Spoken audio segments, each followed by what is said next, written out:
ইনশাআল্লাহ। ইনশাআল্লাহ বলেন। এটার নাম কি? সবাই একসঙ্গে, এটার নাম কি? আল্লাহর কোরআন।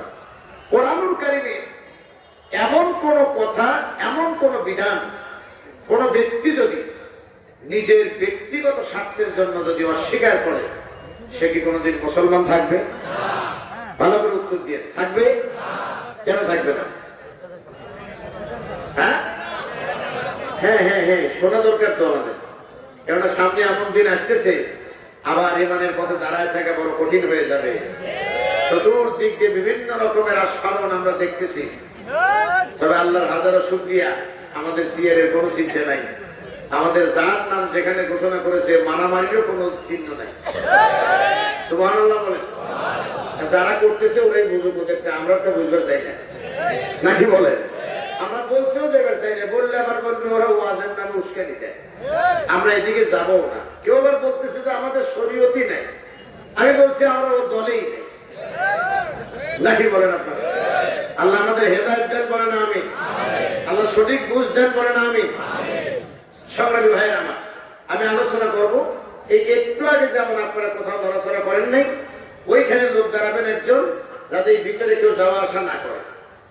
মেহরবানি করে ভিতরে না যাওয়ার দরকার নেই, আশেপাশে যেখানে জায়গা পান ওখানে বসে পড়ুন। আমরা আমাদের আলোচনায় চলে যাচ্ছি। আমি আলোচনা করব 4টা পয়েন্টের উপরে। 4:40 মিনিট আমার টার্গেট। এখানে আলেম ওলামা যারা আছেন, আমি যে 4টে বিষয় আলোচনা করব, এই 4টে বিষয় ওরা 4 দিন কথা বলার মতো সক্ষমতা ওনাদেরই আছে। আমি শুধু স্মরণ করাই দেবো ইনশাআল্লাহ। ইনশাআল্লাহ বলে সে আলোচনাটা হলো কোরআনুল কারীমের 62 নম্বর সূরা, সূরা জুমআ। সূরার নাম কি? এর মানে হলো জুমাবার, অর্থাৎ আমরা যেটাকে শুক্রবার বলে থাকি। কথা কি বুঝতে পারছেন? এই শুক্রবার নামে একটি সূরা আছে, যে সূরাটিতে 11টি আয়াত আছে। কয়টি আয়াত আছে বলেন? 11টি আয়াত আছে। এই সূরাটি মদিনায় নাযিল হয়। যারা আমার চেয়ে একটু বেশি জ্ঞানী, তারা মেহরবানি করে মনে রাখবেন যে ভাই বলেছেন যে সংক্ষেপে শুধু ধারণা দিবেন, আর আপনারা এটার ব্যাখ্যা এলাকায় মসজিদগুলোতে করবেন ইনশাআল্লাহ। আমার বন্ধুগণ, সূরা জুমআ 11টি আয়াতের মধ্যে প্রথম রুকু, অর্থাৎ দুইটা রুকু, যেহেতু প্রথম রুকু 2 নম্বর আয়াত। এই আয়াতে আল্লাহ রাব্বুল আলামিন এই পৃথিবীতে অগণিত নবী রাসূল প্রেরণ করেছেন। সেই নবী রাসূলদের পাঠানোর বিষয়ে আল্লাহ রাব্বুল আলামিন তার কোরআনুল কারীমের চূড়ান্ত ঘোষণাটা তিনি দিয়ে দিয়েছেন। আল্লাহু আকবার। প্রিয় মুসলমানেরা, যেহেতু কষ্ট করে এসেছেন, আদৌ দেখেন তো এই 4টে কাজ নবী রাসূলদের নির্দেশনা আল্লাহর পক্ষ থেকে এসেছিল, সেটি আমরা করছি না আমরা বিরুদ্ধে চলে গেছি? এটি একটু লক্ষ্য করবেন আপনারা। আল্লাহ রাব্বুল আলামিন এই কথাগুলো যেন আগে আমাকে এবং পরে আপনাদেরকে আমল করার তৌফিক দেন। একটু আওয়াজ দিয়ে আমিন বলা যাবে? আগামীকাল যারা সমালোচনা করবেন, আমি আপনার কল্যাণকামী, আমরা আপনাদের বিরোধিতা করি না। আল্লামা শহীদ দিলওয়ার হোসেন সাঈদী রহমাতুল্লাহ আলাইহি বলেছিলেন, আপনারা আমাদেরকে শত্রু মনে করেন, আমরা আপনাদের শত্রু নয়, আপনাদের শত্রু আপনাদের পাশে। তার কারণ আপনারা তাদেরকে মন্ত্রী বানিয়েছেন, এমপি বানিয়েছেন। আপনার বাবার যে দশা করেছিল, আপনারও ঠিক একই দশা করে ছাড়বে। আপনি হয়তো সেদিনের কথা, এই মোল্লার কথা কানে নেন নাই। তিনি আরেকটা কথা বলেছিলেন, কথায় কথায় মৌলবাদ বলে স্লোগান দাও, খালি বলো মৌলবাদ মৌলবাদ মৌলবাদ, জিকির আর জিকির, তার দিকে জিকির, খালি মৌলবাদ আর মৌলবাদ। তো মৌলবাদ করতে থাকো। মূল হলো নিচে। মূলে তখন ছিলাম আমরা 12 কোটি। 12 কোটি আমরা নিচে, আর উপরে তোমরা কয়েকজন আগাবাদী আছো। আমরা 12 কোটি মিলে গোড়া ধরে একটু নাড়া দিলে উড়ে গিয়ে মামু বাড়ি দিল্লি যা করবা। সত্যি সত্যি অন্য কোন প্রদেশে যায় নাই, দিল্লি চলে গেছে। আপনারা বিষয়টা বোধ হয় নতুন নয়, পুরাতন কথা, কিন্তু এই কথা কিন্তু ইমান বাড়ার কথা। আপনি এই লড়াচড়াটা পছন্দ করতেছেন না ভাই? বসন্ত একটু যারা আছে তাদের ভিতরে দোকান আনায় মাথা কোন দাঁড়ানো, এটা বন্ধ করে দেন, তাড়াতাড়ি বন্ধ করে। দয়া করে মেহরবানি করে কেউ কোনো কথা বলবেন না। আপনারা যদি কথা বন্ধ রাখেন আমার আলোচনা আরো সুন্দর হবে। আলহামদুলিল্লাহ বলেন। আমি কি আপনাদের বিরক্ত করতেছি? কথাটার একটু গুরুত্ব বোঝেন। আমাদেরও তো বিপদ আছে। পুলিশ যখন ধরেছে, পুলিশ অন্য কোন দোষ, আমার জীবনে এই 16 বছরে এমনও দিন গেছে যে টানা 10 দিন শুধু আমার বিরুদ্ধে শুধুমাত্র খালি অভিযোগই তালাশ করে খোঁজা হয়েছে। টানা 10 দিন বাড়ি ঘর, বাপ দাদার বাড়ি ঘর সব গোয়েন্দা সংস্থার নজরদারিতে। আমি মনে মনে বাইরে যা শুয়ে থাকি একা একা আর ভাবি, এত বড় মানুষ হয়ে গেছে আমি নিজেও জানি না যে আমার বাড়ি না নিয়ে 10 দিন তদন্ত করতেছে। কথা কি বুঝতে পারছেন? শেষ পর্যন্ত তদন্ত করে একটা জিনিস পাইছিল, ওটা বলবো কি? ওটা বললে কিন্তু আবার চেতনায় রাজাকার হয়ে যাবে। তদন্ত করে একেবারে এসপি অফিসে ডেকে নিয়ে আমাকে বললেন যে আপনার ব্যাপারে অনেক তথ্য উদ্ঘাটনের চেষ্টা করেছি আমরা, কোন দোষ পাইনি, তবে একটা দোষ পাইছি, আপনার গায়ে একটু গন্ধ আছে, গন্ধটা একটু মুক্ত থাকার চেষ্টা করবেন। আমার ভাই ছিলেন আমার পাশে, আমাকে টান দিয়ে বললো পিছিয়ে এসে, গন্ধ কি তুমি কি জানো? কোনো পরে বলেন না, পায় না আগে শোনো, গন্ধ তুমি অমুক দল করো, এই দলের গন্ধ ছাড়া অন্য কিছু পাওয়া যায় না। আল্লাহু আকবার বলেন। আর আমরা বলেছি কিরামান কাতিবিন ইয়ালামুনা মা তাফআলুন। আমার জুমা মসজিদে যখন গোয়েন্দারা আসলেন, আজাদ কমপ্লেক্সে যখন আসলেন, আমি তখন বললাম আজকে আপনারা আমার গোয়েন্দার মতো, আপনারা গোয়েন্দা হয়ে আমারটা রিপোর্ট করবেন, আর আপনি জেনে রাখেন আপনারটা এবং আমারটা উভয়টাই যিনি রিপোর্ট তৈরি করতেছেন তিনি আমার আপনার কাজে বসে আছে, হিসাব করে লিখবেন। লেখার আগে একটু ভেবে লিখবেন।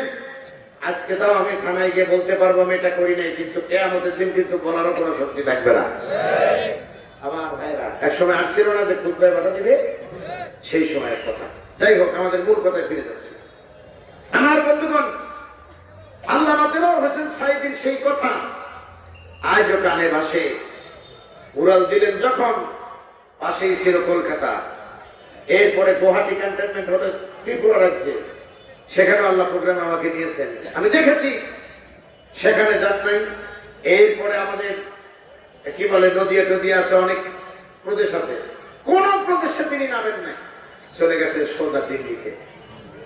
তার কারণ মাজলুমের দোয়া আল্লাহ পাক ফিরে দেয় নাই। মাজলুম, আহারে মাজলুম। আমি তার কবরের পাশে দাঁড়িয়ে শুধু একটা কথাই বলেছি, আল্লামা আপনার মতো জীবন যদি একটু করতে পারতাম তাহলে আজকে গাড়ি ঠেকায় ঠেকায় মানুষ আপনার জন্য শুধু কাঁদে। আমি এক দোকানদারকে জিজ্ঞাসা করলাম এই দৃশ্য কি আজকেই হয়েছে? না, প্রতিদিনই আসে। আল্লাহ আমার বন্ধুগণ, যে আয়াতের আলোচনা আমি করতে গিয়েছি সে আয়াতটা কি বলেন তো? সূরা জুমআর 2 নম্বর আয়াত। সূরাটার নাম্বার কত যেন? 62 নম্বর সূরা। আল্লাহু আকবার বলেন। কোথায় যেন নাযিল হয়? মদিনা। এই তো আমার ভাইরা খুব সুন্দর শিখে ফেলেছে। আমার বন্ধুগণ, হুয়াল্লাযী বা'আসা ফিল উম্মিয়িনা রাসূলাম মিনহুম। আল্লাহ পাক থেকে বলতেছেন যে আমি আল্লাহ তোমাদের মধ্যে থেকে একজন নিরক্ষর ব্যক্তিকে তোমাদের কাছে পাঠিয়েছি। সুবহানাল্লাহ। ভালো করে বুঝবেন, আমি সংক্ষেপ করে ওই মূল 4টে কথায় যাব। তোমাদের ভিতর থেকে একজন উম্মি ব্যক্তিকে আমি আল্লাহ রাব্বুল আলামিন কি করেছি? তোমাদের কাছে পাঠিয়েছি 4 দফা কাজ করার জন্য। কয় দফা? 4 দফা। 1 নম্বর দফা হলো ইয়াতলু আলাইহিম আয়াতিহি। 1 নম্বর হলো আমি যে আল্লাহ রাব্বুল আলামিনের পক্ষ থেকে আয়াতগুলি নাযিল করেছি, এই আয়াতগুলো তোমাদের কাছে তারা তেলাওয়াত করে শোনাবে। 1 নম্বর কাজ হলো আয়াত পড়ে শোনাবে, ব্যাখ্যা বিশ্লেষণ পড়ে আগে তেলাওয়াত করে শোনাবে। কে বলছেন? কাকে বলছেন? মুহাম্মদুর রাসূলুল্লাহ সাল্লাল্লাহু আলাইহি ওয়াসাল্লাম। আমার বন্ধুগণ, এই বিষয়টা নিয়ে গভীর পর্যালোচনা এবং গভীর কথাও বলা সম্ভব, তবে যেহেতু ওলামায়ে কেরামের একটু মুখ দেখতে পাচ্ছি, তাদেরকে সম্মানের সাথে বলছি, ভাইয়ের একটু শোনেন। আমি আপনাদের বোঝানোর মতো জ্ঞান আল্লাহ আমাকে দেয় নেই, তবে আপনাদের পরামর্শ দেওয়ার জ্ঞান আল্লাহ দিয়েছেন। এই আয়াতের ব্যাখ্যা বিশ্লেষণ যেভাবেই করুক না কেন, মনে রাখবেন যেহেতু নবীকে আল্লাহ পাক দায়িত্ব দিয়েছেন আয়াতগুলি তেলাওয়াত করে জাতির সামনে শোনানোর জন্য, যেহেতু উলামায়ে কিরাম আল উলামা ওয়ারাসাতুল আম্বিয়া, নবীদের ওয়ারিস, সুতরাং প্রত্যেকটা উলামায়ে কিরামের উচিত হলো আল্লাহর আয়াতগুলো জাতির সামনে হুবহু তেলাওয়াত করে শোনায়া দেওয়া। আগে বোঝেন, আমি আপনাদের কাছে কষ্ট করে এসেছি, কষ্ট করে এসেছি। এই কষ্টের কথাটা আমি শুধু 5 মিনিটে বলতে পারলে আমার জীবন সার্থক। আলেম ওলামা যারা এসেছেন, অগণিত উলামায়ে কিরাম, যেহেতু আপনি নবীর ওয়ারিস, সুতরাং আপনার দায়িত্ব হলো আপনি কি করবেন, আল্লাহর কোরআনের আয়াতগুলোকে জাতির সামনে আপনি তেলাওয়াত করে শোনাবেন। এটা হলো প্রথম নাম্বার কাজ। এদিকে তাকান, এটা কয় নাম্বার কাজ? দ্বিতীয় নাম্বার কাজ হলো এই আয়াতটাকে তেলাওয়াত করে শোনাবেন। কোরআন শরীফ তো আমরা কত খতম দেই, এরকম দিলে হবে নাকি? না, তা হবে না। কেননা আরবের মানুষের ভাষা ছিল আরবি, আরবের মানুষের আরবি কথা এমনি বুঝতো, তাদেরকে ব্যাখ্যা করার প্রয়োজন ছিল না। এই জন্য বিশ্বনবী সাল্লাল্লাহু আলাইহি ওয়াসাল্লাম যখন এই নির্দেশনা আল্লাহর পক্ষ থেকে পেলেন, এর সঙ্গে তাফসীরের জন্য আরেকটা আয়াত আপনাদেরকে বলে দিই, আপনাদের কাজে লাগবে ভাইজানরা। সেটা হলো 7 নম্বর সূরা, সূরার নাম সূরা আরাফ। এই সূরার প্রথম দিকে আপনি খেয়াল করে দেখবেন আল্লাহ রাব্বুল আলামিন সে কথা আমাদেরকে ওয়াজ করে বলে দিয়েছেন, নবীকে ডেকে বলেছেন, নবীজি এই যে আয়াতগুলো তেলাওয়াত করে আপনি শোনাবেন, এই ব্যাপারের জন্য কোনো অবস্থাতেই এই পৃথিবীর বামপন্থীরা কে কি মনে করলো এ ধরনের চিন্তাও যেন আপনার কলিজার ভিতরে না ঢোকে। ধরে বলেন আল্লাহু আকবার। একটু দেরি করেন, কথাটা আরেকটু সুন্দর করে বুঝাই দেওয়ার চেষ্টা করবো ইনশাআল্লাহ। বলেন আল্লাহ রাব্বুল আলামিন সূরা আরাফের 2 নম্বর এবং 3 নম্বর আয়াতে সে কথা আল্লাহ নবীকে জানাইতে বললেন, কিতাবুন উনজিলা ইলাইকা ফালা ইয়াকুন ফি সাদরিকা হারাজুন মিনহু লিতুনযিরা বিহি ওয়া যিকরা লিল মুমিনিন। এটি একটি কিতাব, ভালো করে বলেন, এটি একটি কিতাব যা আমি আপনার প্রতি নাযিল করেছি। এটি একটি কিতাব যা আমি আপনার প্রতি নাযিল করেছি। এটা দ্বারা মানুষদেরকে আপনি পীতি প্রদর্শন করবেন, মানুষদেরকে আপনি হেদায়েতের পথে ডাকবেন। আর মনে রাখবেন ও নবীজি, এটা হলো মুমিনদের জন্য উপদেশ বাণী। জোরে বলেন আল্লাহু আকবার। দ্বিতীয় নম্বর আয়াতটা পড়লে আমার ভিতরে একটু কম্পন সৃষ্টি হয়। আল্লাহ বলেন, ইত্তাবিউ মা উনজিলা ইলাইকুম মির রাব্বিকুম ওয়ালা তাত্তাবিউ মিন দুনিহি আউলিয়া কলিলাম মা তাযাক্কারুন।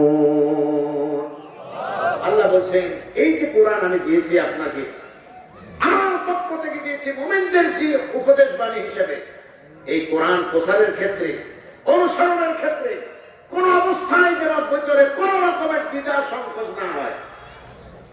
আল্লাহ মনে হয় বিরক্ত হচ্ছেন আপনারা? আমি 10 মিনিট ধরে আলোচনা করার আগে কিন্তু একটা কথা বলছি যে আমার এখানে আলেম ওলামা যারা আছেন ওনারাই 1 ঘন্টা করে কথা বলতে পারবেন একটা পয়েন্ট।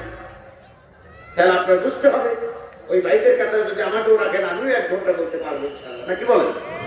যাই হোক, আমি যে কথা আপনাদের বলছি, এই কথা প্রচার করতে আপনার অন্তরে যেন দ্বিধা সংকোচ না হয়, অনুসরণ আপনি এইভাবে করবেন।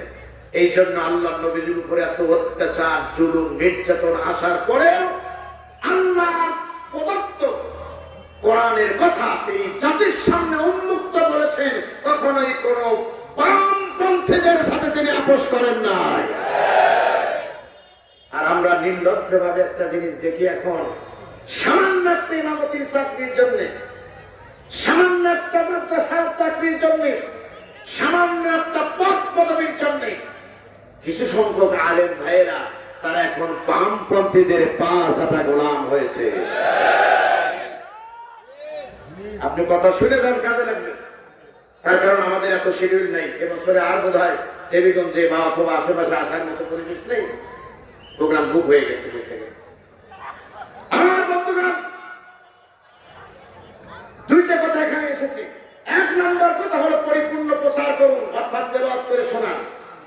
আলেমদের উচিত কোরআনের আয়াতকে পরিপূর্ণভাবে জাতির সামনে তেলাওয়াত করে শোনানো। পার্থক্য হলো একটা, সেই ভাষাগত পার্থক্য। ভাষাগত পার্থক্যের মধ্যে মুহাম্মদ সাল্লাল্লাহু আলাইহি ওয়াসাল্লাম তিনি প্রচার করেছেন, আরবি ভাষায় তেলাওয়াত করেছেন। কোরআন আরবি ভাষা বলে আরবের মানুষদের বুঝতে কষ্ট হয় না। যেহেতু আমরা বাঙালি, বাংলা ভাষা আমাদের, সুতরাং আমাদের আরবি খতম দিলে হবে না, বরং বাংলা বঙ্গানুবাদ পুরো কোরআনের কথাগুলো এ জাতির সামনে তুলে ধরতে হবে। নচেৎ কিয়ামতের দিন রাসূলের প্রদর্শিত জীবন ব্যবস্থা প্রচার করেছি এ দাবি করা আমাদের জন্য যৌক্তিক হবে না। আপনি কতটা আবার বাড়িতে গিয়ে বোঝেন, আমি আপনার কল্যাণকামী, আপনি আবার বাড়িতে বুঝুন কথাটা কতটুকু যৌক্তিক। এবার আসেন, কেন আমরা আজ পর্যন্ত একটা মসজিদের মেম্বারে বসে থেকে আমরা আল্লাহ প্রদত্ত রাসূল প্রদর্শিত কোরআনের বাণীর কথা বঙ্গ অনুবাদও আমরা পরিপূর্ণ বলে সাহস পাই না? এর পিছনে কারণটা হলো, আল্লামা সাঈদী বলেছিলেন আমার দেশের মানুষের তিনটি মারাত্মক ভুল। এক নাম্বার ভুল হলো আমার দেশের মানুষ কোরআনকে কেবলমাত্র একটা ধর্মগ্রন্থ মনে করে, এটা দিয়ে বুকে লাগায়, সুমা খায়, পানি পড়ে, সবকিছু করে, এতে কোনো বাধা নেই। কিন্তু যেই বলা যায় এ কোরআন দিয়ে সমাজ চলবে, রাষ্ট্র চলবে, অর্থনীতি, পররাষ্ট্রনীতি সব চলবে, তখন এক শ্রেণীর মানুষের ভিতরে যারা চুরি বাটপারি করে খায় তাদের কলজায় আগুন লেগে যায়। তারা বলে ওয়াজ এক জিনিস, রাজনীতি ভিন্ন জিনিস। তারা বলে ধর্ম এক জিনিস, রাজনীতি আর এক জিনিস।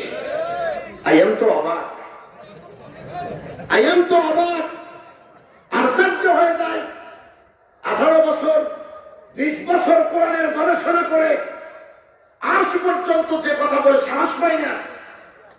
সামান্য স্বার্থে মুসলমানের ঘরে জন্ম নিয়া বুক উঁচু করে বলে কোরআনে রাজনীতি নাই। শুনে অবাক হয়ে মুখের দিকে তাকিয়ে থাকি, আল্লাহ এ জাতির শুভবুদ্ধি কবে হবে যে জাতি কোরআনের কথা আজও বোঝে নাই। আপনারা কি আমার কথায় কষ্ট পাচ্ছেন? নবীজিকে যখন মারা হলো তায়েফের ইতিহাস শুনে আমরা কাঁদি। তায়েফে যখন নবীজিকে মারা হলো, মানবতার নবীর সঙ্গী ছিলেন হযরত যায়েদ বিন হারিসা। চতুর্দিকে ঘুরতেছেন, সিরাতুন নবী সাল্লাল্লাহু আলাইহি ওয়াসাল্লাম গ্রন্থে লেখা হয়েছে। চতুর্দিকে যায়েদ বলেন যে আমি একা মানুষ নবীজির চারদিকে ঘুরতে লাগলাম, আর এত দ্রুত বেগে পাথরগুলো আসতেছিল যে এক একটা পাথর যেন নবীজিকে আঘাত করতেছিল আর রক্ত ঝরতেছিল। হযরত যায়েদ বলেন মানবতার নবী যখন গিয়ে আঘাতে জর্জরিত হয়ে যখন তিনি বসে পড়লেন, অনেক বড় ইতিহাস, এটা আপনাদের জানা আছে, আমি বলে সময় নষ্ট করব না। আল্লাহ ফেরেশতা দিয়ে যখন নবীজির কাছে পাঠিয়েছিলেন, তার পূর্বেই বিশ্ব নবী তিনি রক্ত হাতে নিয়ে বলেছিলেন এই জাতির কল্যাণ কবে হবে, কখন হবে? যে জাতি তার কেমনে হতে পারে তাদের কল্যাণ? যে জাতি তার নবুয়তির চেহারাকে রক্ত দিয়ে লাল বানায় দিল, এ জাতির কল্যাণ কি করে হবে? যে জাতির মানুষের সামনে কোরআন হাদিসের সুস্থ কথা বর্ণনা করার মতো পরিবেশ আজ ৯৯% মুসলমানের দেশে আমরা করতে পারি নাই। আমরা শুধু একটা জায়গায় পারছি, সেটা হলো চোর, বাটপার আর জেনাকার, ছিনতাইকার, হাইজাকার, ধর্মনিরপেক্ষ মতবাদ, সমাজতান্ত্রিক মতবাদ, যে কোনো মতবাদ নিয়ে মারা গেলে ভাড়া করা হুজুরকে বুকে হাত দিয়ে বলতেছি আল্লাহর নামে নবীর দলে দিয়ে দিলাম। এর চেয়ে বড় জালিয়াতি, এর চেয়ে বড় মিথ্যা ধোঁকা, এর চেয়ে বড় বন্য চোরা মুনাফিকার কি হতে পারে? কলিজায় সাহস নেই, এরা তো সুদ করছিল। কলিজায় সাহস নেই কবরের পাশে দাঁড়িয়ে কথা বলা, এই লোকটা মুনাফিক ছিল। কথা বল না, কথা বলছি, বরং বুকে হাত দিয়ে বলেছি আল্লাহর নামে নবীর দলে দিয়ে দিলাম। আদৌ কি সে আল্লাহর দলে নবীর দলের লোক? আমার বন্ধুগণ, কষ্ট হয়ে গেছে আপনাদের? কত টাইম নিয়েছে আপনাদের কাছে? 1 ঘন্টা। ইনশাআল্লাহ এই 1 ঘন্টা পরেই আমরা মোনাজাতের জন্য চেষ্টা করবো। আল্লাহ রাব্বুল আলামিন যেন আপনাদের বুঝ দান করেন, বলেন আমিন। তবে মনে রাখবেন, অ্যান্টিবায়োটিক বেশি সময় খাওয়া দরকার হয় না, অল্প কিছুদিন খাইলেই হয়। যা বলে গেলাম রেকর্ডটা ভালো করে শুনেন, কাজে লাগবে। আল্লাহ রাব্বুল আলামিন মানবতার নবীকে তিনি তেলাওয়াত করে শোনাতে বললেন, আর বলেন এইটা যখন অনুসরণ করবেন মনে যেন কোনো সংকীর্ণতা না আসে। বিশ্বনবী এই কথা শুনে এমন ভাবে তিনি তেলাওয়াত করে মানুষকে শোনাতে লাগলেন, আবু জেহেল উতবা সাইবারা পর্যন্ত কোরআনের তেলাওয়াত শুনে সারা রাত পাহারা দিয়েছে, এরপরেও তারা কোরআনের পক্ষে আসতে পারে না। কথাগুলো শুধু আর শুনে শুধু খালি আনন্দ নেবেন না, একটু ভাববেন। সারা রাত কোরআন শুনলো, তাও তেলাওয়াত করতেছেন মুহাম্মদুর রাসূলুল্লাহ সাল্লাল্লাহু আলাইহি ওয়াসাল্লাম। আমার মতো আবুল বাশার না, এই পৃথিবীর কোন আলেমের মতো নয়। গোটা বিশ্বের উলামায়ে কেরামের ইজ্জত যদি এক পাল্লায় রাখা যায়, মুহাম্মদ সাল্লাল্লাহু আলাইহি ওয়াসাল্লাম যে যুদ্ধের ময়দানে গিয়েছেন আর চতুর্দিকে যে ঘোড়ার খুঁড়ে তুলা উঠে গেছে, এই তুলার যোগ্যতাও কারো অর্জন হবে না। তেলাওয়াত করতেছেন মুহাম্মদুর রাসূলুল্লাহ সাল্লাল্লাহু আলাইহি ওয়াসাল্লাম, শুনতেছেন আবু জেহেল উতবা সাহেবরা সারাটা রাত শুনেছে। এই দেবীগঞ্জের মুসলমান, সারা জীবন ওয়াজ শুনে আপনি হেদায়েত পাবেন না, আপনি কথা বুঝতে হবে। সারা রাত ওয়াজ শুনলেন কার মুখে? মুহাম্মদ সাল্লাল্লাহু আলাইহি ওয়াসাল্লামের মুখে। সকালে উঠে চলে আসার সময় 4 কাপের একসঙ্গে গুতা লেগেছে, বলে আজকের থেকে ওয়াদা কর, লা তাসমাউ লিহাযাল কুরআন, এই কোরআন তো শোনা যাবেই না, বরং এই কোরআনের সংস্পর্শে কেউ যায় সে পথ বন্ধ করে দিতে হবে। কেন করছিল জানেন? তারা জানে এই কোরআন যদি সমাজে বাস্তবায়ন হয়ে যায়, তাহলে আমাদের যে চরিত্র, এই চরিত্র যে কোরআনের সমাজে আমাদের কোনো জুতো টানার যোগ্যতাও নাই। বর্তমানেও যারা বলে ইসলাম এবং রাজনীতি আলাদা করে যারা কথা বলে, তারাও ভালো করে জানে যদি ইসলাম কখনো ক্ষমতায় যায়, তাহলে এতদিন দেশে 54 বছরে যা ঘটেছে তার উল্টো ঘটার কারণে পরবর্তী সময় কিয়ামত পর্যন্ত ইসলামী ব্যক্তি ছাড়া আর কেউ ক্ষমতায় আসতে পারবে না। ইনশাআল্লাহ, এটাই আমরা দেখাতে চেয়েছি। আমার বন্ধুগণ, সুতরাং আলেমদেরকে বলবো, আপনারা যারা আমার বক্তব্য শোনার জন্য দুঃসাহস করে এসেছেন, তার জন্য আপনারা আমার চেয়ে জ্ঞানী।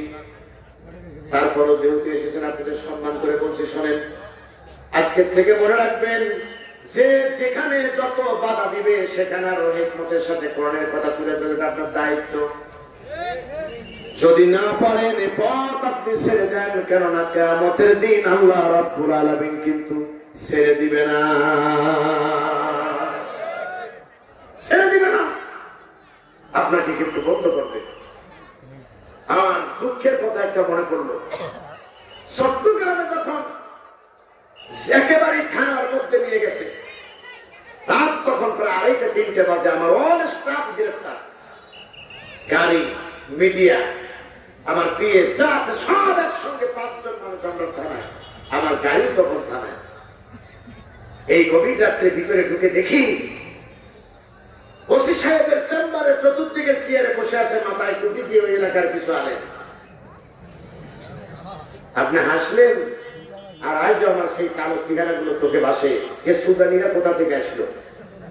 কথা কর না কেন? এই সুদানির বংশ কোথা থেকে আসলো? প্রথম গেছি ওই এলাকার ভাষায় কথা বলে, আমি মনে মনে ভাবি, আল্লাহ কি যে বলতেছে, আমাদের আদরই করতেছে না, মারতেছে, কিচ্ছু জানে না। এক পর্যায়ে ওয়াজ বের করে ওসি সাহেবে গিয়ে বলতেছে, এটা শোনানো না যে এই ওয়াজ কি আপনার না চেহারা থেকে তো মনে হয় আমারই, এরকম কথা বলছেন কেন? হলো যে আমি এই সমস্ত কথা বলছি, কেন বলছি, কি কারণে বলছি, এটার ব্যাখ্যা আপনি শোনার জন্য আমাকে ডাকেন না। আপনি ধরে নিয়েছেন আমি নাকি ঢাকা থেকে এসে এখানে রাজনীতি করতে এসেছি। সুতরাং এইখানে মূল কথা বলেন, ওসি সাহেব তখন মাথা বাঁকা করে বলতেছেন, যাদের মরার ভয় নেই তাদের কাছে কথা বলে কি লাভ? কিসের ভয় নাই? মরার ভয় নেই। আমি চিন্তা করলাম সর্বনাশ, উনিও তাহলে জানে যে পথে যারা চলে তারা মরণের ভয় পায় না, মরণের ভয় পায়। তার কারণ মৃত্যু জন্মেছে যখন একবার, মৃত্যু একবার হবে। অকাল মৃত্যু বলতে কোনো শব্দ নাই। যা হয় নির্দিষ্ট সময় আজাব, নির্দিষ্ট সময় আসবে।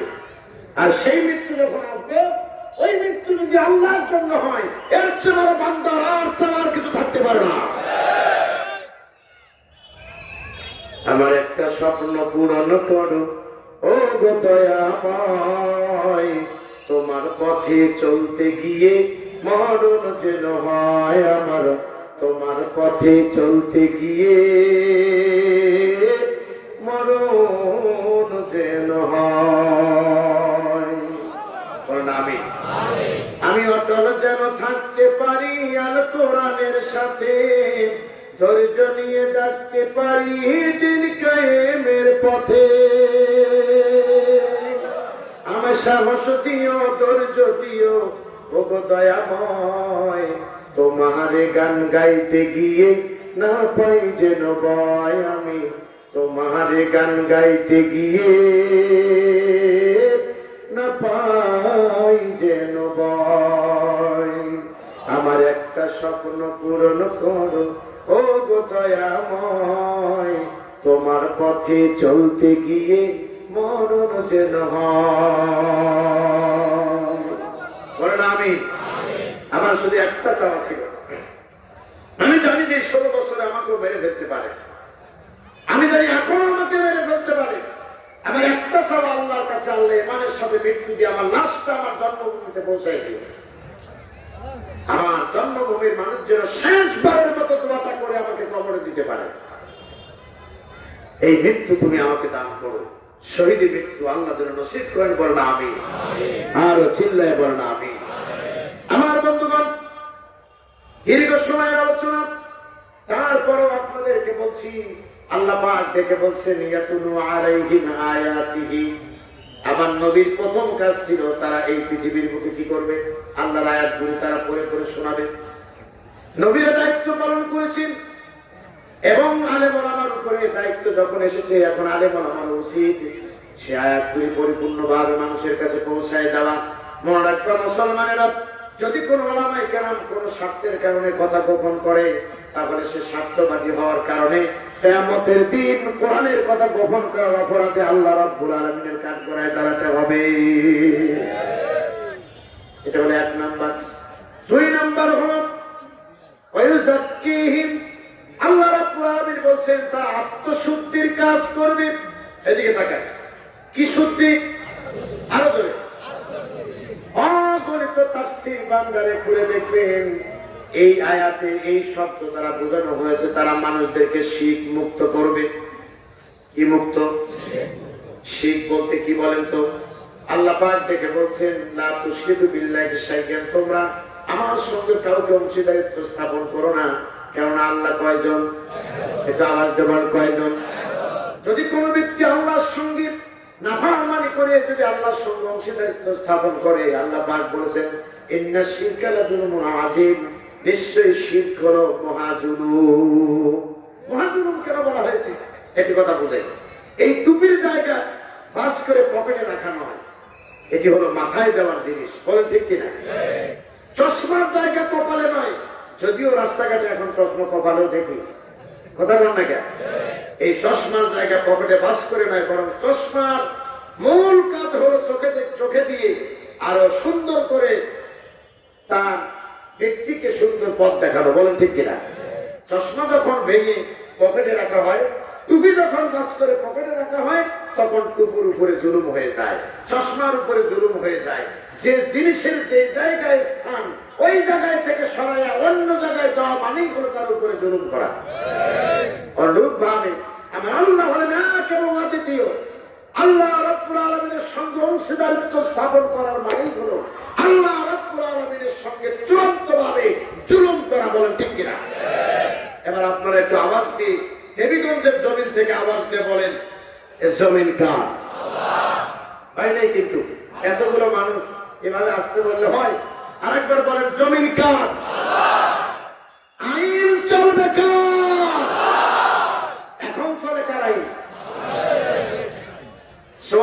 বছর আমরা কথা বললেই দোষ। একজন আলেমের সামনে মুরগি জবে করে সাহস পায় না, সেও ফতুয়া দেয়। কোন যায় বোম মারলে আর অক্ষর বের হয় না, সেও ফতুয়া দেয়।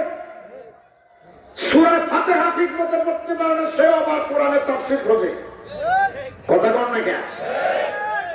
54টি বছর দেশের শাসন দেখেছি, এখন চলছে ডক্টর ইউনূসের শাসন। কথা বল না কেন? সব ছিল মুসলমান, কিন্তু আল্লাহ কি বলছেন?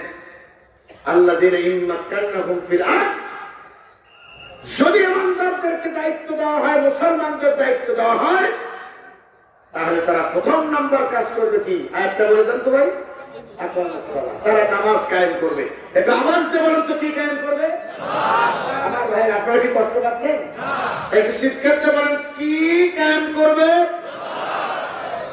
নামাজ কায়েম কি 54 বছর আমরা দেখেছি? যারা ক্ষমতায় ছিল তারা কি ছিল? তো নামাজ কায়েম হয়নি কেন? তারা তো কোরআন মানে না। না, উত্তর দেব তো আমি। আপনার মাইক তো আপনার কাছে নাই, মাইক তো আমার কাছে। কেলা হবে, ঠিক কিনা বলে? কি হবে? এ তো আপনাদের এলাকার লোক বলছিল নাকি? না না, আপনাদের এলাকার লোক না। আপনাদের এলাকার লোক কে সাথে গান বের করছিল মানুষ। ফখরুল সাহেব আপনার বাসায় কেউ কাজের আসেন বের করছিল না? ঠাকুর ভাইয়ের আপনার বাসায় থাকতে তারা দিচ্ছেন, দিয়ে থাকে তাহলে বের করে দেন। খেলোয়াড় রাস্তায় অভাব নাই। কথা কন না কেন? আসলে কি আছে?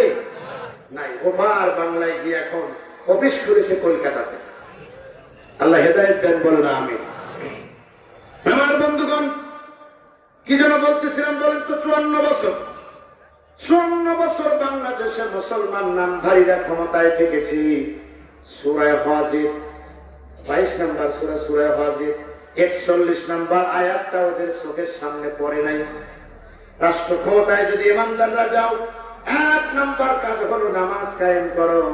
আর আমরা 54 বছরে দেখেছি নামাজ কায়েম তো দূরের কথা, নামাজি মানুষ দেখলেই তার জঙ্গি বলে গালি দেওয়া হতো। বিশ্ববিদ্যালয় গুলোতে নামাজি ছাত্র দেখলে তাদেরকে অপপ্রচার দিয়ে দিয়ে মারা হতো। আপনার বাপকে হত্যা করলো তারা এই নামাজ পড়ার টাকুর উপরে কাপড় করার অপরাধে।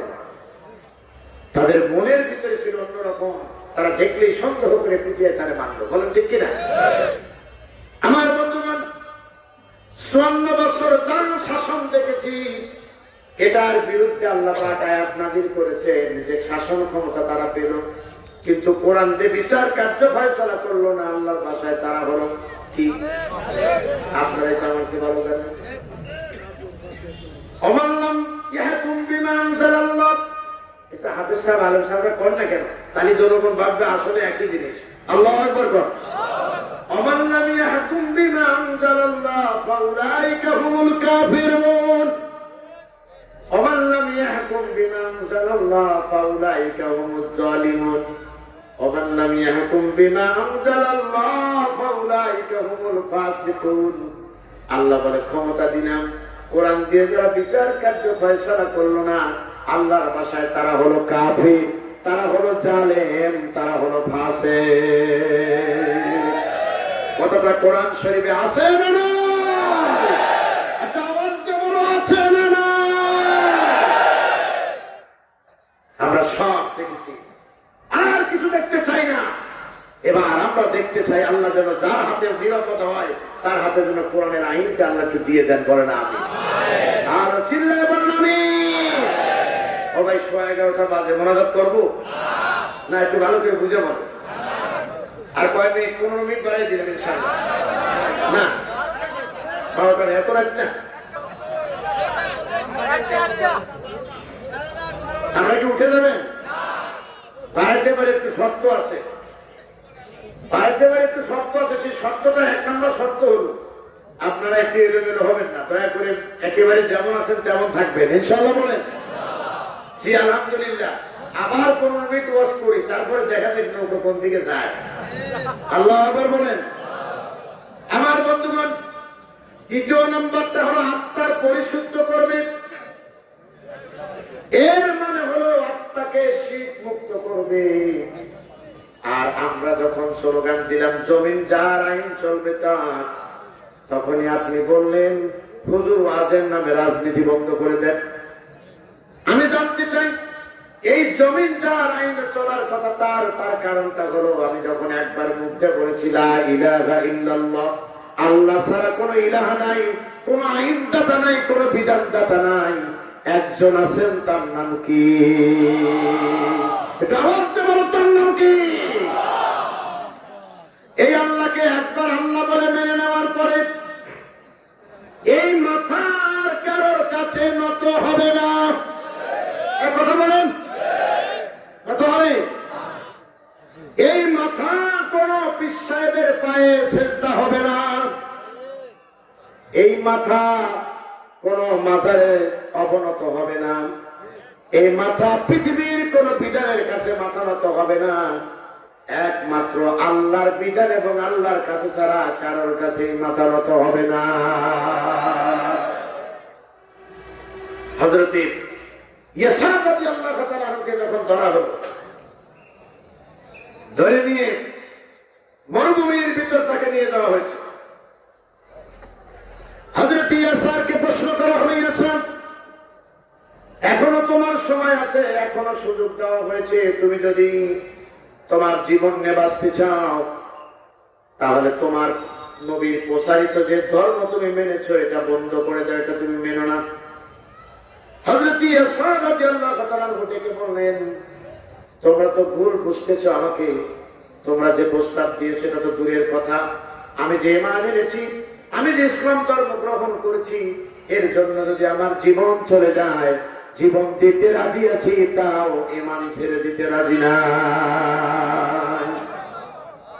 কিতাবের ভিতরে এসেছে, আল্লামা শহীদ দেলোয়ার হোসেন সাঈদী রাহমাতুল্লাহ আলাইহি লিখেছেন ঈমানের অগ্নি পরীক্ষার বইয়ের মধ্যে, হযরত ইয়াসারের দুই পায়ে দুটো রশি লাগানো হলো।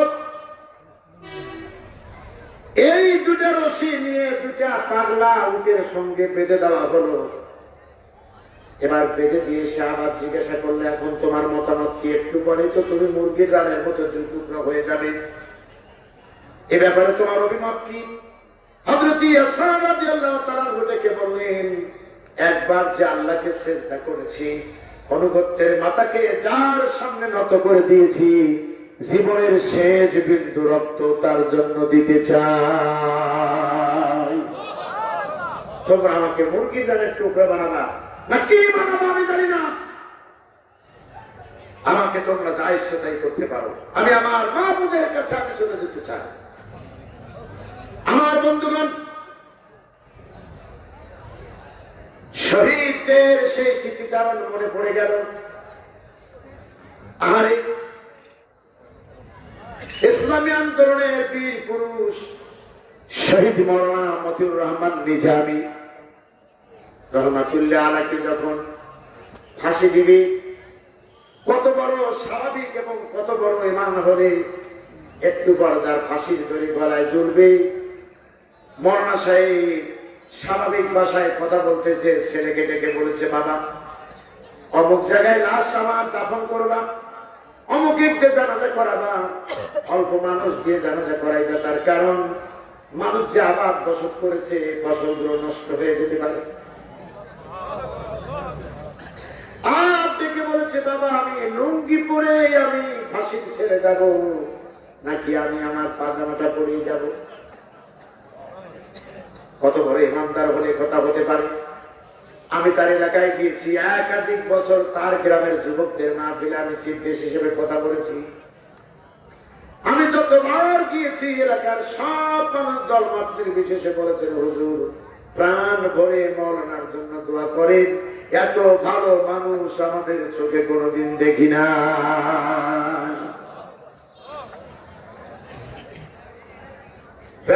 করমজাতাকির মাদ্রাসার মাহফিলে আমাকে ডেকে বললেন, এই বেড়া যমুনা নদীর বাঁধ নির্মাণ করার জন্য সরকার কর্তৃক, বেগম জিয়া সরকার কর্তৃক 400 কোটি টাকার একটা প্রজেক্ট তাকে দিয়েছিলেন। আমার বন্ধুগণ, পরে কয়েকশো কোটি টাকা যখন বেঁচে গিয়েছে, টাকাগুলো নিয়ে গিয়ে বেগম জিয়ার হাতে দিয়েছেন। বলছে মাওলানা সাহেব কিসের টাকা? বলে অমুক জায়গায় দিয়েছিলেন, এত টাকাগুলো বেঁচে গেছে, রাষ্ট্রীয় কোষাগারে দিয়ে দিবেন।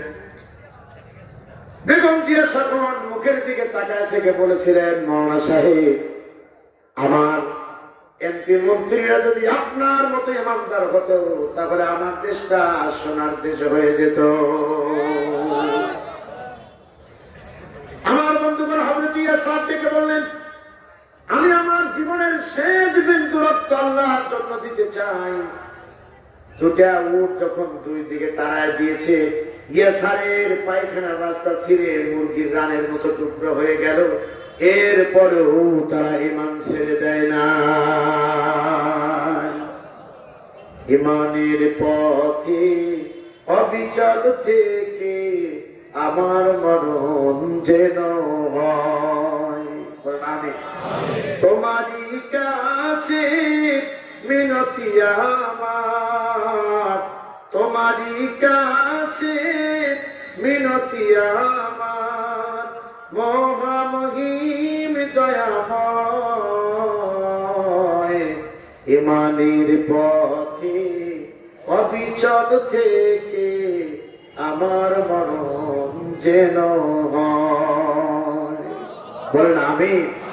ও ভাই, আমরা তো সবাই একদিন মরে যাবো, যাবো কিনা বলুন?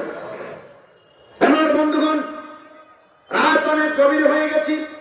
আমি জানি আপনাদের ধৈর্যচ্যুতি ঘটে যেতে পারে, এই জন্য আপনাদের বিরক্ত না করে আমি যে 15 মিনিট বাড়াইতে চাইছিলাম এটাই শেষ করে দিব।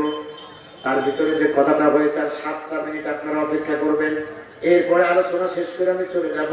দ্বিতীয় নাম্বার পয়েন্টের উপরে কথা বলতেছিলাম, তারা আত্মার পরিশুদ্ধ করবে, মানুষদেরকে শিখ মুক্ত রাস্তা দেখাবে। বাংলাদেশের ওলামায়ে কেরামেরও উচিত যেগুলো শিখ হচ্ছে তার বিরুদ্ধে তীব্র প্রতিরোধ করে তুলে মানুষকে বিরত রাখা যাবে। বলেন ঠিক কিনা? তার ভিতরে প্রথম নাম্বার শিখ হলো, এদিকে দেখেন, প্রথম নাম্বার শিখ হলো আল্লাহর জমিনে আল্লাহর দ্বীন প্রতিষ্ঠা না করা। তার কারণটা হলো মানব রচিত আইন যারা রচনা করে এবং যারা অনুসরণ করে তারা হলো তাগুতি শক্তি। এই তাগুতি শক্তির বিরুদ্ধে আল্লাহ রাব্বুল আলামিন নবী রাসূলদেরকে যুদ্ধের কথা বলেছেন। সূরা নাহলের 36 নম্বর আয়াতে আল্লাহ সে কথা বলেছেন, ওয়ালাকাদ বাসনা ফি কুল্লি উম্মাতিন রাসূল আন ইয়াবুদুল্লাহা ওয়াজতানিবুত তাগুত।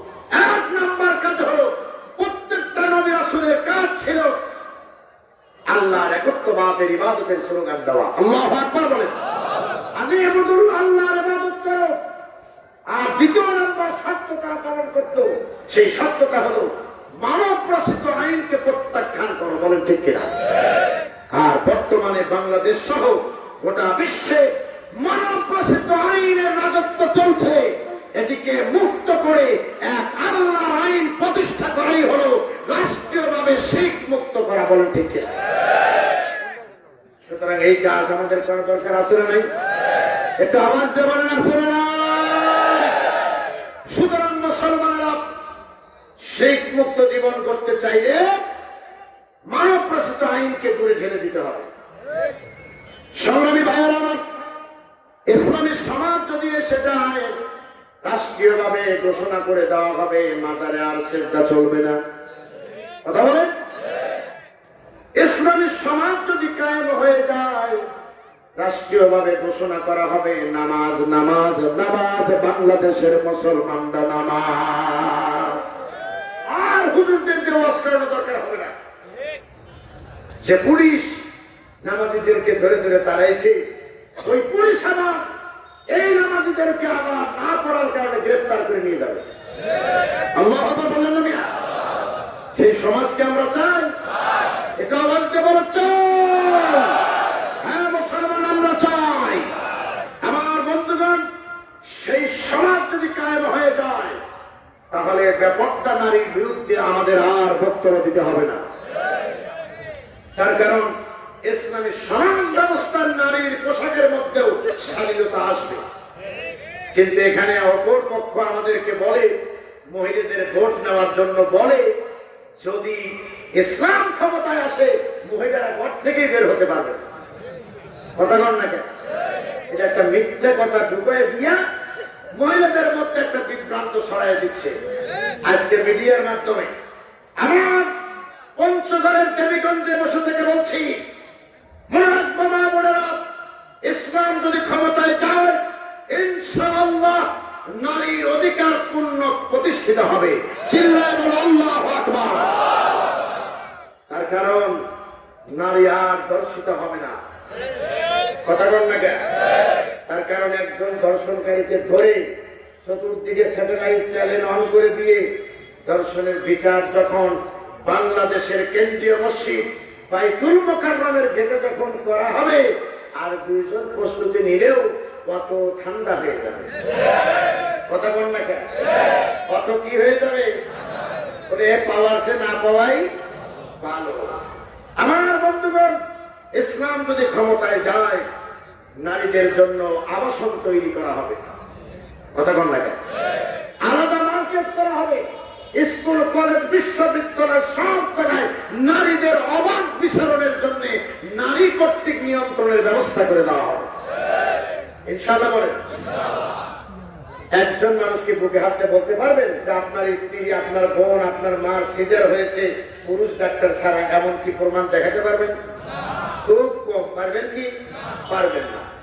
তাহলে একজন নারীর যেখানে মুখ হাত পা ঢেকে রাখা যখন শরীয়তে বিধান দেওয়া হয়েছে, সেখানে তার পেট বের করে দেখানো হচ্ছে এদেশে মহিলা সার্জন না থাকার কারণে। বলেন ঠিক কিনা? আশা করি ইসলাম যদি ক্ষমতায় যায় তাহলে মেডিকেল কলেজগুলো থেকে মহিলা সার্জন তৈরি হবে, আর মহিলাদের ডাক্তার কেবলমাত্র মহিলারাই চিকিৎসা দিবে, অন্য কেউ আর পুরুষের কাছে যেতে পারবে না। আল্লাহু আকবার। সেই সমাজকে আমরা চাই। যাকাতের টাকা দিবেন না, মাদ্রাসার হুজুররা রমজান আসলে কাঠ নিয়ে নিয়ে করে না জানি ভিক্ষে চায়, কথা বল না কেন? না জানি ভিক্ষে চায়। যাকাতের শাড়ি কিনছেন 300 পিস, যা ধুয়ে দিলে সব শেষ। এই শাড়ি দিয়ে আপনি যাকাত আদায় করবেন। ইসলামী সরকার ক্ষমতায় আসলে যাকাত হারে হারে আদায় করা হবে, আর বাংলাদেশের যাকাতের টাকা আদায় করার পরে ওই যাকাতের টাকা দিয়ে এদেশের ভিক্ষা করার কোন ফকিরও থাকবে না ইনশাআল্লাহ। বলো ইনশাআল্লাহ। মুসলমান ইসলামকে চেনো নাই, এই জন্য ইসলামের বিরুদ্ধে কথা বলো, ঠিক কিনা? বলে ইসলামকে বোঝো নাই, এই জন্য ইসলামের বিরুদ্ধে কথা বলো। কোরআনকে জানো নাই, এই জন্য কোরআনের কাছে হাত দিতে তোমাদের এখন পর্যন্ত ভয় লাগে। কোরআন দেখো, এটি তোমাদের জন্য উপদেশ বাণী। বলেন ঠিক কিনা? আমার বন্ধুগণ, যদি শেখ মুক্ত যদি সমাজ চাও, আর যদি নামাজ আদায় করার জন্য সমাজ চাও, এত বড় বড় মসজিদ রাস্তাঘাটে দেখি, গিয়ে দেখি আজ পর্যন্ত মসজিদের প্রথম কাতারই ভরে না, কথা বলেন না কেন? এই জায়গায় উচিত ছিল গ্রামের সব মানুষ যাদের নামাজ ফরজ হয়েছে সেখানে হাজির হওয়া, তা নাই, এগুলো বন্ধ হয়ে গেছে। তার কারণ হলো আমরা সবাই জানি নামাজ ফরজ, কিন্তু এটা হুকুম আদায় দেওয়া, আদেশ করা না কারণে আজ পর্যন্ত তার বাস্তবায়ন দেখতে পাই না। আমার সঙ্গে আপনারা একমত কিনে জানি না, এই চোখ দিয়ে একবার দেখে যেতে চাই এই জমিন আল্লাহর আইন দিয়ে চলছে। আপনারা কি আমার সঙ্গে একমত? বলেন কারা কারা একমত? হাত উঠে দেখাও।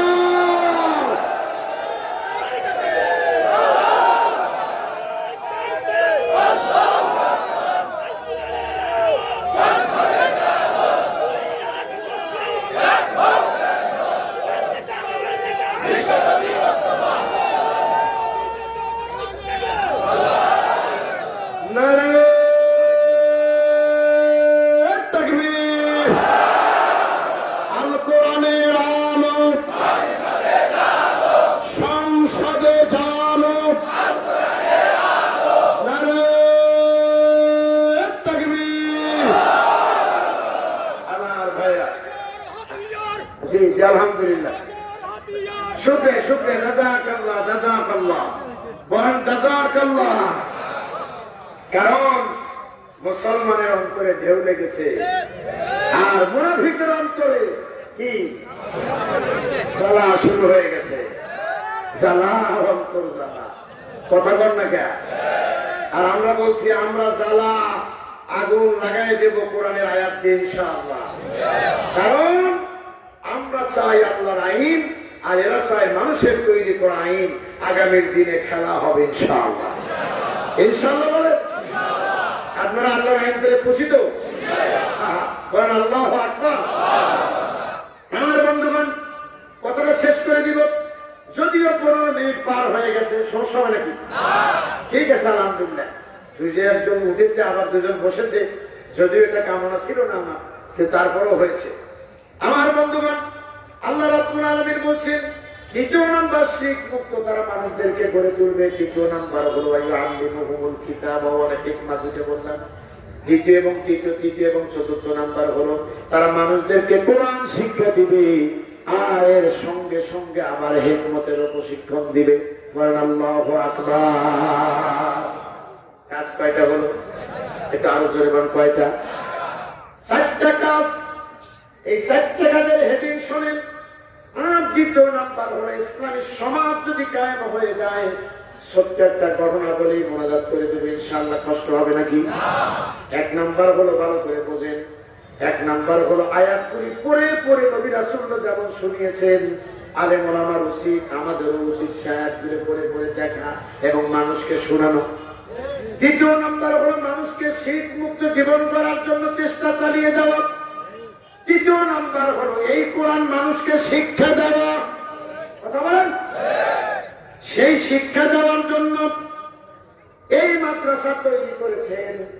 এই মাদ্রাসার কর্তৃপক্ষের অন্য কোনো আশা আকাঙ্ক্ষা নাই।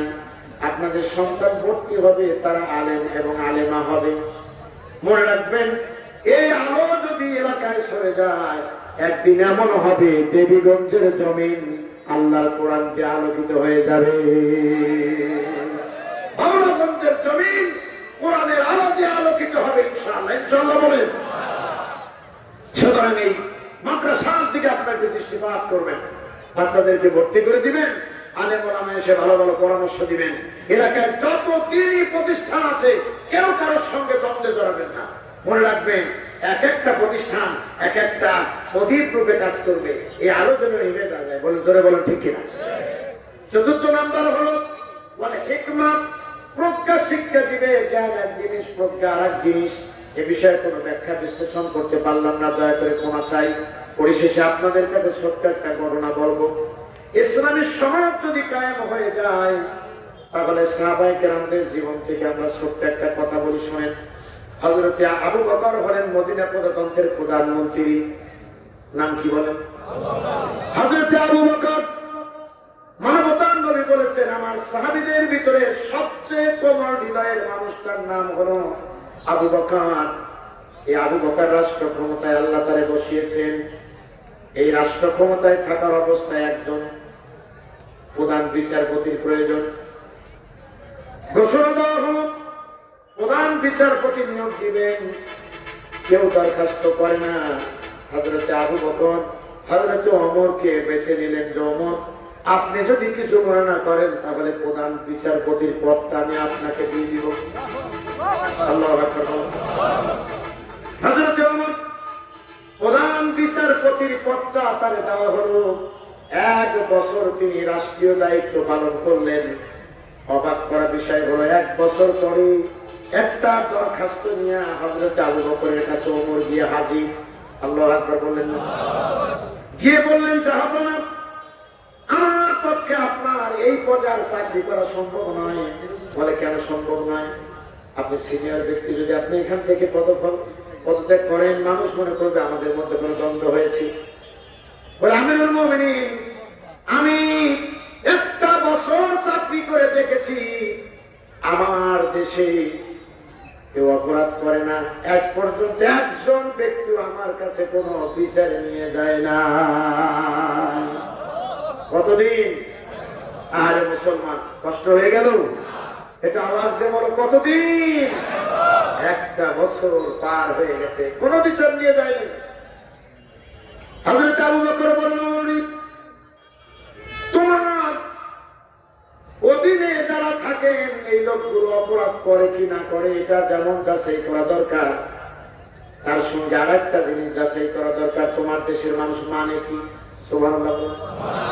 হযরত ওমর সুন্দর করে একটা রিপোর্ট তৈরি করলেন। এই রিপোর্টের কথাটা আল্লামা সাঈদী তার ইমানের অগ্নি পরীক্ষায় বইয়ের ভিতরে লিখেছেন, একটু বইটা পড়বেন আপনারা। সে বইয়ের ভিতরে তিনি লিখেছেন 8টা জিনিস দেখে হযরত আবু বকরের কাছে ওমর জমা দিলেন, আমিরুল মুমিনিন, এই যে আমার দেশের মানুষ এইভাবে চলে। 8টা জিনিসের একটা জিনিস বলছি। হযরত আবু বকর দেখে পড়ে দেখলেন প্রথম নাম্বারটাই লেখা আছে আমিরুল মুমিনিন, আমার দেশের মানুষের সবচেয়ে গ্রহণযোগ্য বিষয় হলো তারা জীবনের দৈনন্দিন চলতে আল্লাহর আইন মানে। বলো আল্লাহু আকবার। আল্লাহর আইন মেনে নেয়। হযরত আবু বকর থেকে বলেন, ওমর, চিন্তিত হওয়ার কিছু নাই। যে দেশের মানুষের সংবিধান হলো কোরআন, ওই দেশের মানুষ আল্লাহর ভয়ে কোনদিন এরকম কোন অপরাধ করতে পারে না। আরে সেই দেশ যদি আল্লাহ আমাদের দিতেন, অন্তত একবেলা খেতাম, তাও তো চোখ দিয়ে দেখতে পারতাম আমার আল্লাহর আইন চলছে। আমার বন্ধুগণ, সেই ওমর যখন প্রধানমন্ত্রী হলেন, আবু বকর তখন সকলের সম্মতিক্রমে আবু বকরের রাজত্ব যখন শেষ হয়ে গেল, আবার পরামর্শক্রমে হযরত ওমর হলেন প্রধানমন্ত্রী, তিনি হলেন রাষ্ট্রপ্রধান। তেনার রাষ্ট্র কার্যক্রম চলছে। ঘটনাটা আপনাদের জানাও থাকতে পারে। হযরত ওমর গভীর রাত্রে ঘুরে ঘুরে দেখতেন যে কোথায় কি হচ্ছে। এখনকার নেতা যারা বাংলাদেশ সহ পৃথিবীতে যারা আছে, তারা মধ্যরাত পর্যন্ত অবৈধ নারী মদ নিয়ে থাকার পরে তারা শেষ রাতে ঘুমিয়ে যায়। আর ইসলামী নেতা যারা হবে, সবাই যখন ঘুমিয়ে আছে, রাত্রে অন্ধকার তাহাজ্জুদ নামাজ পড়ে তারা মানুষের দ্বারে দ্বারে ঘুরবে, কোথায় কি হচ্ছে তারা সেটা দেখবে। হযরত ওমর ঘুরতেছেন, ঘুরতে ঘুরতে মরুভূমির ভিতরে চলে গেলেন। গিয়ে দেখে এক বয়োবৃদ্ধ মহিলা দাঁড়িয়ে আছে। মহিলাটাকে দেখে সালাম দিলেন, আসসালামু আলাইকুম। সালাম দেওয়ার পরে মহিলাটা সালামের উত্তর দিয়ে ডেকে বললেন, বাবা কে তুমি, কি তোমার পরিচয়? হযরত ওমর বললেন, মা, আমি এই এলাকার মানুষ, আমি আপনার কাছে জানতে চাই আপনি কে?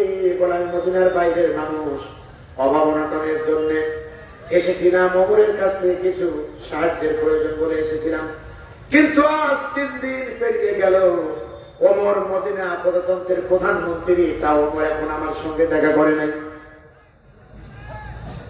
আমিরুল মুমিনিন ওমর বললেন, মা, ওমরকে কোনদিন আপনি দেখছেন নাকি? বলে, না, কোনদিন দেখি নাই। বলো, মা গো, ওমর দেখো নাই তুমি, তাহলে তো তোমার কাছে বলা যায় কথাগুলো। মহিলাটা ডেকে বলল, মা গো, ওমর যে রাষ্ট্র ক্ষমতা চালায়, যে আল্লাহকে বিশ্বাস করে, কিয়ামতের দিন আল্লাহ রাব্বুল আলামিনের আদালতে ওমরের নামে আমি বিচার দাবি করব। একটাবার ভাবেন, আমি লক্ষ্য করবো না কথা, একটাবার ভাবেন, বিগত সরকারদের কথা একবার ভাবেন। গরিব মানুষ টিয়ারে চায়, গাড়ি খা, আর বিধবা ভাতার কাজ, বয়স্ক ভাতার কাজের জন্য যখন নেতাদের বাড়িতে গিয়েছে, মনে হয়েছে যেন ভিক্ষুকের থালা দিয়ে দাঁড়িয়ে আছে। কথা বলেন না কেন? আমার বন্ধুগণ, আমরা স্কুল কলেজ মাদ্রাসায়, বিশেষ করে হাফিজ মাদ্রাসায়, কওমি মাদ্রাসাগুলোতে এতিমদেরকে দেখতে পাই বেশি। এটা যেমন আমরা শ্রদ্ধা মনে করি এরাই এতিম, কিন্তু রাষ্ট্রীয়ভাবে কিছু এতিম আছে যারা মানুষের টাকা, এতিমদের টাকা আত্মসাৎ করে খেয়ে খেয়ে তারা ব্যাংক ব্যালেন্স গড়ে তোলে। তারা হলো রাষ্ট্রীয় এতিম। তারা কি এতিম? রাষ্ট্রীয় এতিম। হযরত ওমর বললেন, মাগো, ওমরের উপরে এত রাগ কেন? পাতি নেতার সামনে কথা বলা যায় না, আর ওমরের সামনে এইভাবে কথা বলতেছে, তাও অর্ধজাহানের যিনি শাসক, যারে দেখলে শয়তানও হাঁটে না। আল্লাহ আপনার মুখে আসলো না? বললো, বাবা, রাগ হওয়ার পিছে কারণ হলো 3 দিন হলো বসে আছি, ইনকাম নাই। বলো, মা, কত টাকা জরিমানা হতে পারে বলেন তো দেখি শুনি। হযরত ওমর এর কথাই ডেকে বললো, মা, ডেকে বললেন, বাবা, আমার 25 দিরহাম ইনকাম হতো। হযরত ওমর পকেট থেকে 25 দিরহাম বের করলেন আর মহিলাটার হাতে দিলেন, দিয়ে বললেন, মা এই 25 দিরহাম নাও।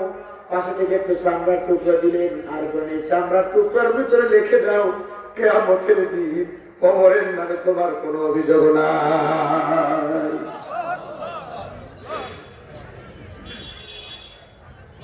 দাও খোদা দাও আমায় আবার ওমর দারাস দিল।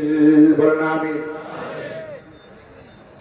দাও আলীর মতো বীর সেনানী, বলেন আলীর মতো বীর সেনানী জাগাতে নিখিল।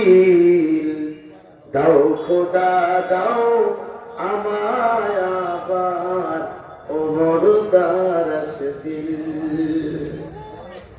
সাচ্চা ইমান দিয়ে পাঠাও শত সাহাবা, তাদের দেখে বিশ্ব আবার বলুক মারহাবা।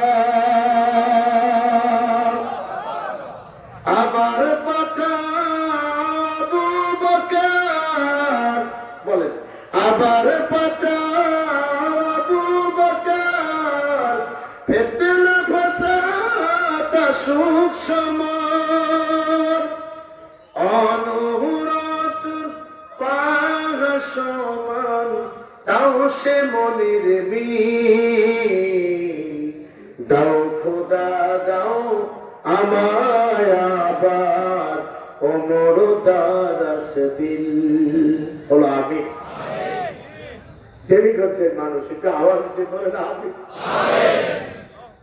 আমার বন্ধুগণ, কলিজার থেকে বলে গেলাম, আমার কবে দেখা হবে জানি না, তবে হক কথা আমাদের বলতেই হবে। যত বাধা আসবে সব বাধা নিয়ে কোরআনের বিজয় যতক্ষণ পর্যন্ত ত্বরান্বিত না হবে ততদিন পর্যন্ত বাতিলের কোন ষড়যন্ত্র বরদাস্ত করা হবে না। চিল্লা বলেন ঠিক কিনা? আমার বন্ধুগণ, হযরত ওমরের কথাটা সমস্যা নেই, আলহামদুলিল্লাহ বলেন। সে আপনাদের কথাই হয়ে গেল, 12টাই বেজে গেল। আমার বন্ধুগণ, আমি আসলে রাগ করেন নাই তো নাকি আজকে আবার লাইট কেটে দিবেন? লাইট কেটে দেন না। আমার বন্ধুগণ শোনেন, হযরত ওমর থেকে বললেন, মা এই যে টুকরা দিলাম দেখে দাও, ওমরের নামে কোনো অভিযোগ নাই। কিছুক্ষণ পর ওমরের সাথে সঙ্গে এসে দেখে বলেন, আমিরুল মুমিনিন এই মরুভূমির ভিতরে এইভাবে অসহায়ত্বপূর্ণ আপনার দেখতে আমাদের কষ্ট হচ্ছে। এটা বুঝতে পেরেছে আমিরুল মুমিনিন এটা ওমরের কথাই নিশ্চয়ই হবে। একবার ওই লোকগুলোর মুখের দিকে তাকায়, আর একবার ওমরের মুখের দিকে তাকায়, তাকায় দেখে বলে, বাবা গো আমার ভুল হয়েছে, ক্ষমা করে দাও, আমি বুঝতে পারি নাই। তোমার মতো ওমর বলে আজকে আমার খোঁজ নিতে এসেছো, ক্ষমা করে দাও। হযরত ওমর চোখের পানি ছেড়ে ডেকে বললেন, মা উল্টা কেন কথা বলো, বরং তুমি আমারে ক্ষমা করে দাও। কেন যথা সময় তোমার খোঁজ নিতে পারলাম না।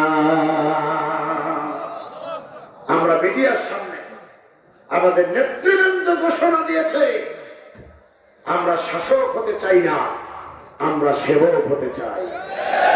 এটা আওয়াজ দিয়ে বলো, কি হতে চাই? সেবক হতে চাই আমরা, আমরা শাসক নয়। কেননা শাসকের মধ্যে মানুষকে কষ্ট দেওয়ার প্রবণতা খুঁজে পাওয়া যায়। তবে আপনাদেরকে অনুরোধ করে বলে যাচ্ছি, আমরা কপাল পোড়া জাতি, ইতিহাস থেকে শিক্ষা আমরা নিই না। বিগত 16 বছরে যে কর্মকাণ্ডগুলো করে দিল্লি গিয়ে বসে আছে, সেই কর্মকাণ্ড আবার আমরাও কিছু মানুষ করার চেষ্টা চালিয়ে যাচ্ছি। বড়ই হতাশার বিষয়, আমাদের জ্ঞান ফেরে নাই। বলেন ঠিক কিনা? তবে জ্ঞান যেন আল্লাহ ফিরিয়ে দেন। বলেন আমিন। আরো চিল্লায় বলেন আমিন। মনে বড় আশা ছিল যাব মদিনায়। বলেন আমিন। আমিন। গান গাবো একটু? মনে কি মনে বড় আশা ছিল যাব। আরে আপনারা গাবেন, আমি একটু সুর মিলে বলেন। মনে বড়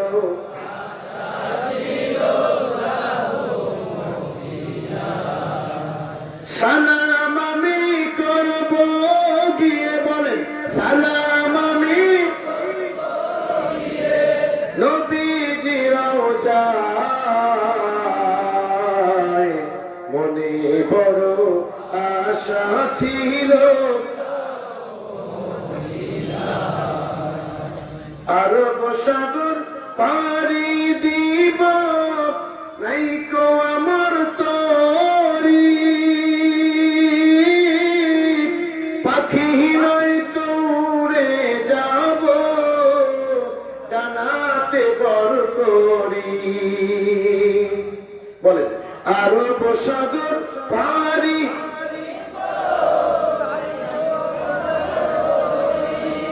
পাখি নয়তো উড়ে যাব, ডানাতে বর। আমার আশায় আছে সম্বল নাই, আশায় আছে সম্বল নাই, করি কি উপায়। মনে বড় আশা ছিল কাফেলাতে কে যাও তোমরা, কে যাও বে তোরি আমায় যাও না নিয়ে সঙ্গে ও ভাই, খানি কৃপা করি। কাফেলাতে কে যাও তোমরা, কে যাও বে তোরি আমায় যাও না নিয়ে সঙ্গে ও ভাই, খানি কৃপা করি। সঙ্গে যদি না নাও মরে গিয়ে মদিনায়, এই গরিবের সালাম দিও মদিনার বাদশাহ। আমার আশায় আছে সম্বল নাই, বলেন আশায় আছে করি কি উপায়। মনে বড়